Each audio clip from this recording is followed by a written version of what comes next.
Hello everyone, I have in my hands today Tamiya's latest re-release, the Mountain Rider. This is actually a truck loosely based on the Tamiya Bruiser. Basically the truck itself is the same except for the trim scheme, paint color, and it has a roll bar on the back. Now, if you're going to pick up a truck like this, just remember it is a kit, so you're going to have to put it together.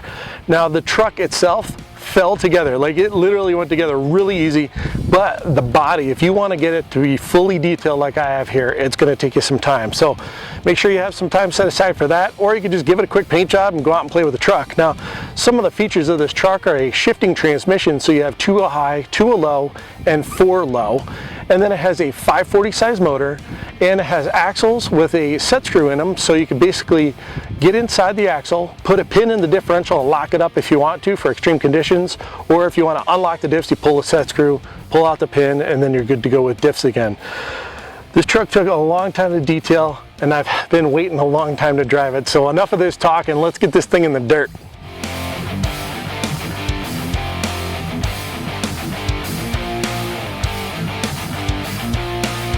Well, I just got done running the Mountain Rider for the very first time, and I gotta tell you, it's a little sketchy. Not necessarily because of the truck, but because of the radio. It's a stick, radio, 4-channel stick, and I'm having a really hard time just getting used to the controls. One stick controls the throttle, another one controls steering, another one controls the transmission. It's taking me a little bit of a while to get used to, but one thing you should know about this truck is it is not plush. It's gonna bounce around a little bit like it did out here in our test location, and the tires are a little bit slippery on this hard packed dirt. So depending on what you plan on doing, the stock truck can be fine. If you're like riding around the yard and soft dirt, everything's going to be fine. But if you're out here in these extreme conditions, you might want to get some different tires on there to soften it up a little bit and give it a little bit more traction. Transmission, I did have some problems when I was building it, getting it to work, but I got it all figured out, and it shifts really smooth. So smooth that the only way you know it's going from low to high is that it actually picks up a little bit of speed and you hear a change in the motor sound.